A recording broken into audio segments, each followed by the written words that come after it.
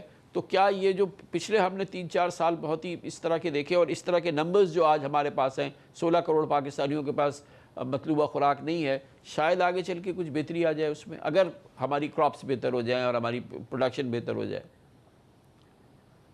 سر معذرت کے ساتھ کراپ جتنی بھی بہتر ہو جائے گی وہ سسٹم جو فلاڈ سسٹم چل رہا ہے وہ وہی موجود رہے گا. آئی ایم ایف نے پریشر آپ پہ ڈالا کہ آپ ویٹ سیکٹر کو کمپلیٹلی ڈی ریگولیٹ کر دو. منیمم سپورٹ پرائسز سے نکل گئے, پروکیورمنٹ سے نکل گئے, لیکن اب حکومت خود امپورٹ کرنا چاہتی ہے. ایک ان ایفیشینٹ بلنڈر جو انہوں نے پچھلے سالوں میں کیا تھا وہ دوبارہ ریپیٹ ہونے جا رہا ہے. اسی طرح سے چینی کے سیکٹر کو کہا کہ ڈی ریگولیٹ کر دو, کیونکہ یہ دونوں سیکٹر ایک بہت بڑا کموڈٹی آپریشن کرتا تھا اور اس سے آپ کا لاسز ایکیومولیٹ ہوتے تھے, فائنینشیل کاسٹ اس پہ بڑھتی تھی.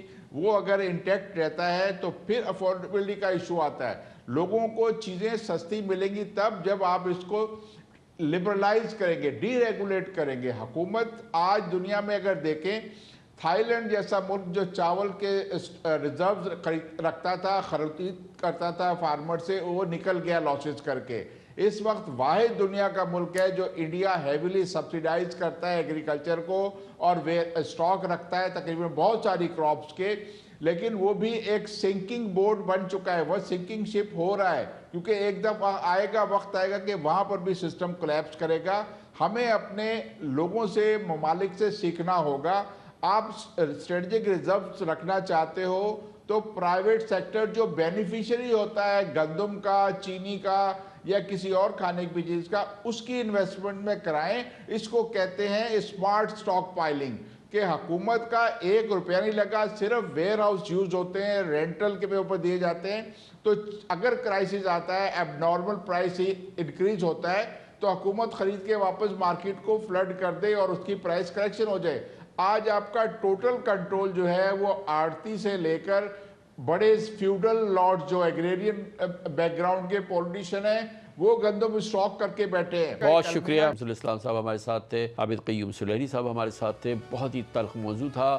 آج پاکستان میں یہ حقیقت ہے جو ہمیں یہ بھی جاننا چاہیے کہ غربت میں اضافہ ہوا ہے, غریب کی خوراک میں کمی ہوئی ہے, اور یہ ایک بہت ہی سنگین موضوع ہے, اور جس کو کہ ابھی ہمارے ایک ساتھی نے کہا کہ ایک کرونک ہنگر ہے جو پاکستان میں پھیلی ہے. 16 کروڑ پاکستانیوں کے پاس مطلوبہ 2 وقت کا کھانا نہیں ہے. اس کے ساتھ ہی ہمارے آج کے پروگرام کا اختتام ہوتا ہے. کامران خان کو اجازت. اللہ حافظ. اللہ سے.